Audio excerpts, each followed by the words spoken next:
What's going on, guys? ¿Cómo están? BugaLuis here and welcome to another video here on the channel. Today we're gonna take a look at Tottenham Hotspurs beating 3-1 Borussia Dortmund at Wembley. So the curse of Wembley is no more for the Hotspurs because they finally got a win and a very important statement made in the Champions League that Spurs are here to challenge and to compete. So let's take that into account. If you enjoyed this video, please remember to drop us a like and also to leave us a subscribe so you don't miss anything of the best football quality content on YouTube. But now let's get right to it. So I'm gonna walk you a little bit about how and why did I watch this match. I gotta say that above all matches, I really thought that this one was going to bring the most goals, and it was certainly the most entertaining to watch of all of the max fixtures as well.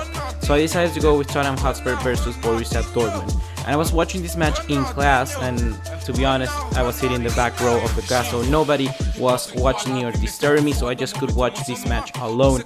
And I was really surprised because right away of the 4th minute, Son managed to get an amazing running through Socrates, and it seems that he was just completely exposed and left the goalkeeper Roman Berkey just completely open wide. And Son with an amazing left foot just put it in into the top left corner with an angle so weird to score from. I just gotta say, Son has managed to score probably one of the best goals we'll see thus far in the group stages of the Champions League. And next up we saw a similar Spurs just trying to pressure a little bit through to the middle of the park, trying to get the ball to the likes of Eriksen just to create a chance, but Borussia Dortmund was pressuring so tight, so hard. I remember I told my friend who was sitting next to me that I really saw that Spurs could have got an early lead now, but then Borussia Dortmund was most certainly going to get a goal afterwards. And that goal surely came between the likes of Andre Yarmolenko with an amazing finish.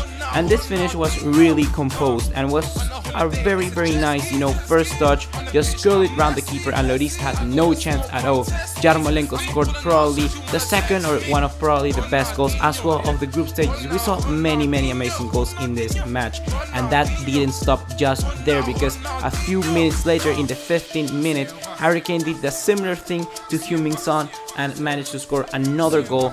Like the same exact goal Son scored, a little bit closer to the area, but still Harry Kane with an amazing finish to the top left corner, and Roman Berkey once again exposed for the left hand side of the goalkeeper, or well, his right hand side. But we just gotta talk about that. The defense for Dortmund wasn't looking good today. It was looking like Liverpool got the same defense. Like, to be honest, the defense of Dortmund was completely all over the place.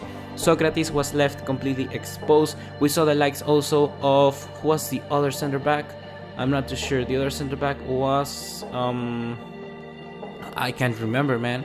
I can't remember the other center back, but that center back, well, also got exposed, because the likes of Lucas Piszczek and also Tojan, the new left back, which is playing for who was playing for Hoffenheim last season, were bombing so up forward into the pitch, trying to get a pressure into it, that it was so easy for Christian Eriksen to just put the passes through the middle of the defense, and they got really quickly to the likes of Heung-min Son and also to Harry Kane. So that was very easy for Eriksen, because there was so much space at the back for Dortmund. Their back line was so high up the pitch that with the likes of Son and Harry Kane putting them down to the ball, it was really easy for them to score goals and just to get amazing counterattacks. We saw the same counterattack happen twice between the first half and the second half. Again, one when Harry Kane didn't pass the ball to Son, even though Son was probably the better option to score a goal. He didn't pass, he decided to shoot for himself, he completely blasted it over, but at least we have to stress that Harry Kane and Son just were bombing so good.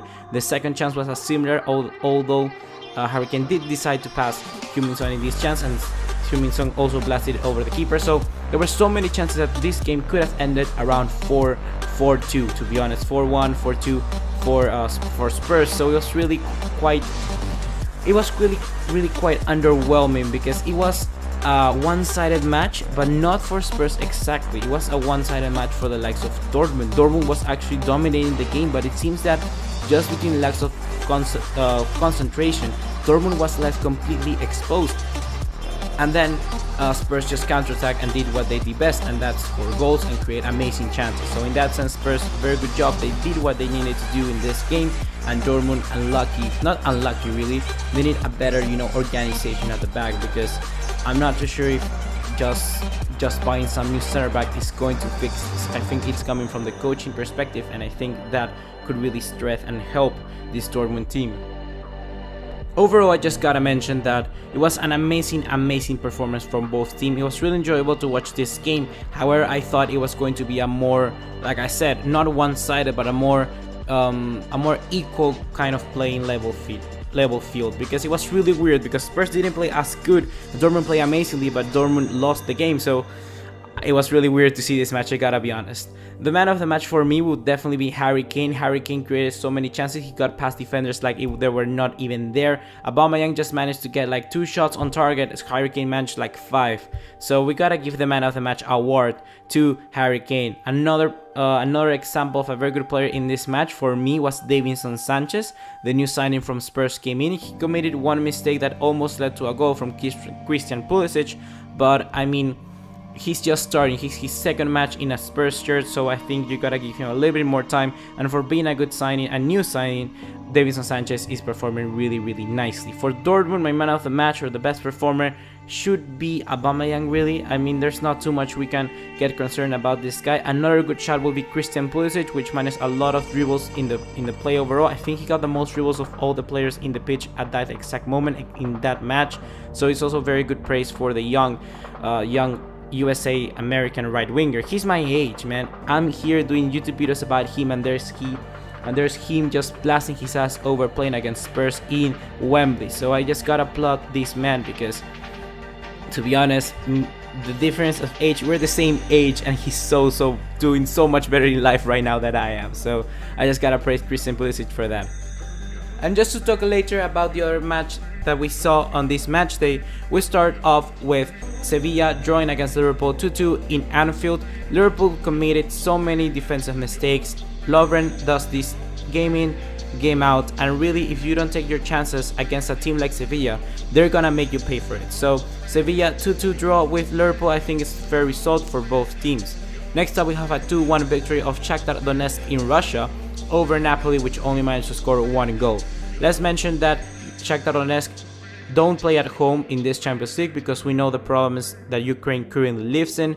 So even though going to a country which is near Ukraine, Napoli are gonna face a very difficult task to try and stay up in this group. Bueno, we have a draw 1-1 between RB Leipzig and AS Monaco. Leipzig dominated the game the first half, Monaco dominated the game the second half. So really an overall equal match. Next up, we have Besiktas won in Portugal against FC Porto. They got a 3-1 win, and it seems these Portuguese teams really don't enjoy too much the group stages in this season of the Champions League, because Benfica, Porto have lost, but just Sporting has won. So who knows?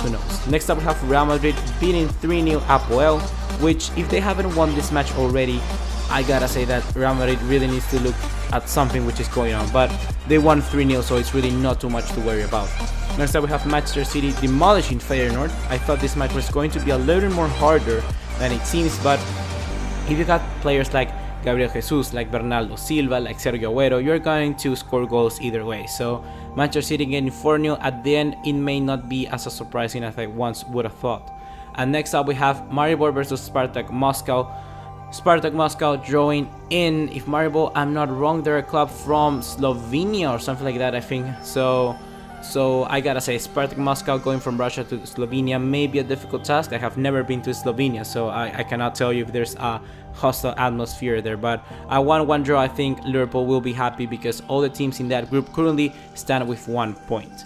So guys, if you have enjoyed this video, please remember to drop us a like and also to leave us a subscribe. Leave your thoughts on these match day matches. Yeah, that works, I think. Match day matches. And nothing. Well, see you in the next one. Take care. Ciao.